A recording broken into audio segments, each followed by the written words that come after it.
Dnešné ráno som začala mojou obľúbenou kávou. Posadila sa na miesto, na ktorom veľmi rada sedím. A začala sa postupne naladzovať a navnímavať na dnešný deň.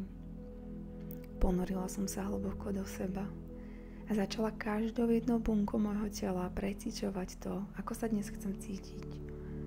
Čo všetko chcem zažiť, čo všetko ma dnes čaká. Poďakovala som aj za to, že som tu že môžem tieto pocity preciťovať, že môžem tento život žiť. A ďakovala celým svojim vnútrom za to, že ma čaká nový deň. Premýšľala som aj zároveň nad tým, ako tento deň môžem dnes využiť najlepšie, ako môžem. A ako som sa tak navnímala a premýšľala nad tým, čo môžem urobiť, akým spôsobom môžem prispieť, akým spôsobom môže byť skrz mňa povedané niečo aj pre teba, čo budeš môcť uchopiť a použiť na zlepšenie aj práve tvojho života. A v tom momente mi prišla na myšlienka. Jedna jediná otázka.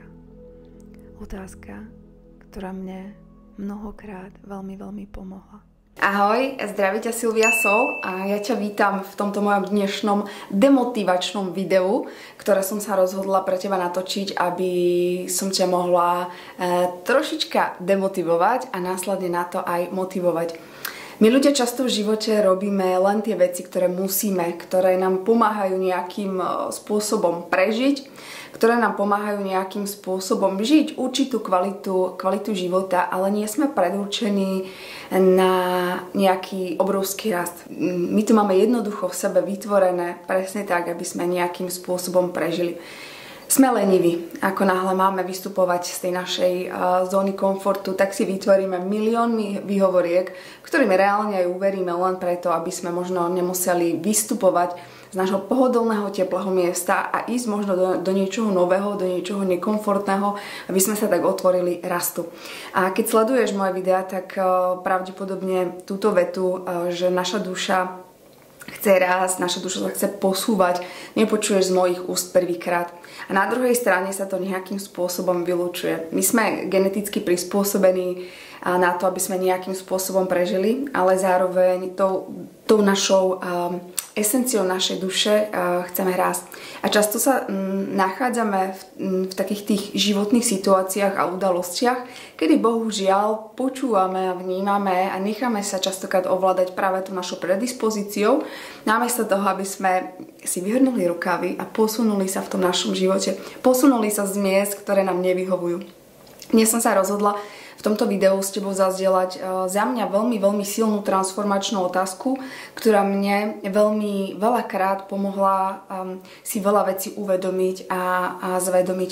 Je to úplne jednoduchá, obyčajná otázka, ktorá zároveň je tak veľmi silná, že pokiaľ táto otázka nebude pre teba iba otázkou, ale pokiaľ táto otázka bude pre teba otázkou, nad ktorou sa aj reálne začneš zamýšľať, tak ti dokáže pomôcť práve v živote sa možno pohnúť, urobiť možno krok a vystúpiť z tej stagnácie, ktorá ti pomôže prekonať aj možno nejaký druh strachu, ktorý aktuálne máš, ktorý ťa nejakým spôsobom brzdí a nedovolí ti pohnúť sa vpred.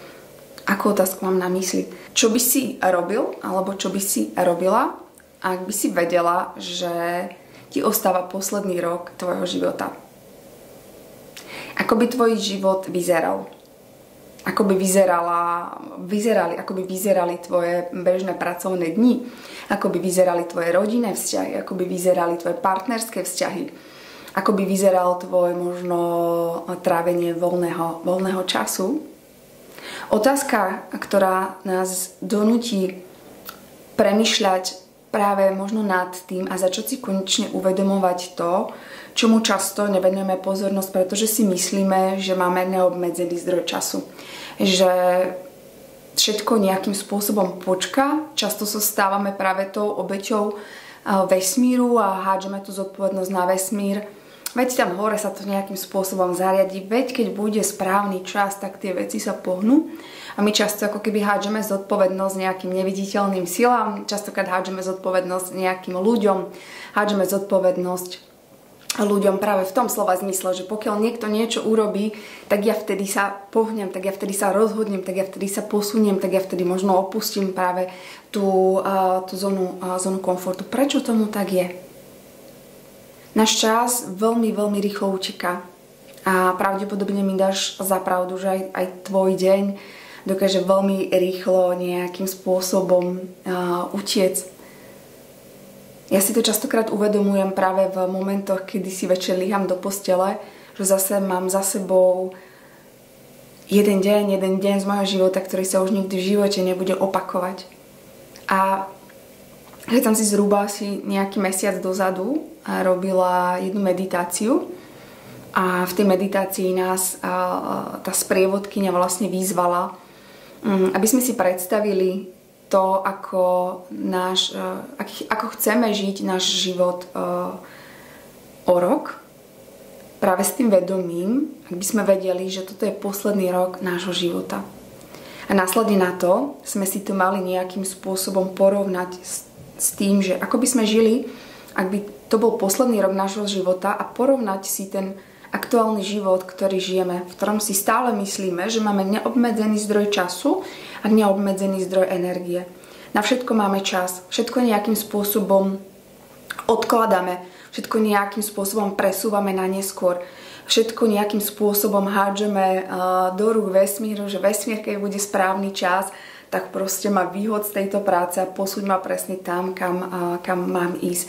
A to je práve ten rozdiel v tom vnímaní a rovnako aj v tej kvalite života, rovnako aj v tom rozhodovaní sa. Pretože ak by sme si každý jeden deň ráno dali túto otázku, čo by som dnes chcela zažiť, čo by som dnes chcela cítiť, čo by som dnes chcela urobiť, čo by som dnes chcela vidieť, čo by som dnes chcela povedať. Ak by tento môj deň bol posledný v mojom živote, akým spôsobom by som ho chcela prežiť. Pravdepodobne mi dáš za pravdu, že by si nechcela alebo nechcela posledný deň tvojho života prežiť v nejakom strachu, pohnúť sa. Pravdepodobne mi dáš za pravdu, že by si nechcela alebo nechcela prežiť posledný deň alebo posledný rok tvojho života hádkami s tvojou rodinou alebo nejakými nevysporiadanými vzťahmi alebo nejakými konfliktmi, ktoré možno často vznikli na nejakej úplnej banalite, na úplnej maličkosti. Táto jediná veta, táto jediná otázka nám pomôže ako keby sa vytrhnúť práve z tej stagnácie. Dokáže nás vytrhnúť a zároveň aj motivovať, ako keby posunúť práve v situáciách, v ktorých pociťujeme nejaký strach. Pretože ja si myslím, že my sme často, mnohí z nás sme napadá mi slovičko, že hazardér alebo gambler alebo človek, ktorý len tak mrhá a míňa svojím časom zo života, pretože sa nezamýšľa práve nad tým, koľko času mne to ešte ostáva. Koľko času ja vo svojom živote ešte budem mať na to, aby som mohla niečo urobiť. Aby som mohla niečo možno povedať. Aby som si mohla naplniť svoje sny, ciele, túžby. Aby som mohla možno prispieť tomuto svetu. Táto otázka je za mňa veľmi silno transformačná a dokáže nám vyniesť práve na povrch to, ako by sme reálne aj chceli žiť v tom svojom živote. Ale často si nedovolíme žiť presne tak, ako by sme si možno dovolili, ak by nám ostával jeden rok nášho života. A ak sa začneme v našom živote riadiť možno touto otázkou a začneme možno, alebo skončíme s hazardom v míňaní nášho času, skončíme s tým prístupom k tomu nášmu životu, že veď ešte mám čas, veď ja ešte všetko stihnem, veď to ešte na to bude priestor, pretože my sme dnes tu, ale zajtra to už byť nemusíme. A ako som už spomínala aj v úvode tohto videa, že toto video bude demotivačné a svojím spôsobom áno, ale zároveň aj motivačné v tom, že ťa chcem vyzvať práve k tomu, ak ti to dáva zmysel a ak to cítiš, že aj ty možno patríš k ľuďom, kde vo väčšine svojho života, vo väčšine času sa nechávaš ovládať strachmi. Nechávaš sa ovládať tým, že máš na všetko čas, že možno hádžeš tú zodpovednosť do rúk toho vesmíru, že nech ti ten život zariadi nejakým spôsobom. A nech ho nejakým spôsobom zorganizuje pre teba. Práve pre týchto z vás smerujem práve tento odkaz, aby ste sa možno fakt ako reálne začali zamýšľať a možno si to aj napísali, že ako by váš život vyzeral, ak by ste sa dneska dozvedeli, že vám ostáva posledných 365 dní vášho života, že máte posledné dni na to, aby ste zažili v živote všetko, čo ste zažiť chceli, aby ste robili všetko to, čo ste chceli robiť, aby ste možno navštívili miesta, ktoré ste navštíviť chceli, aby ste jednoducho využili ten váš život naplno. Kľudne si to môžete aj napísať a následne na to sa fakt reálne a triezvo a zároveň aj úprimne a sebakriticky pozrite na to, či reálne aj žijete ten život, aký by ste možno žili, ak by ste vedeli, že ten váš čas je obmedzený. Za mňa je to v tomto dnešnom videu všetko. Ak sa ti toto moje video páčilo, tak mi určite zanechaj like, ak máš nejakú otázku, kľudne ju hoď dole do komentu.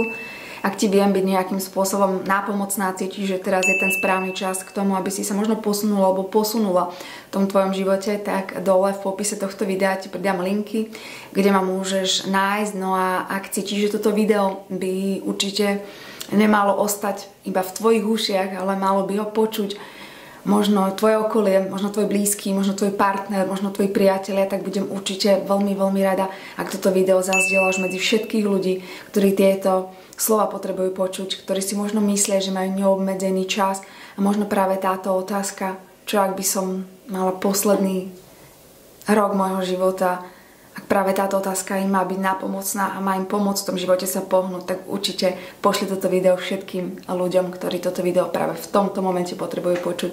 S láskou, úctou a rešpektom k tebe sa s tebou lúči Silvia Soul.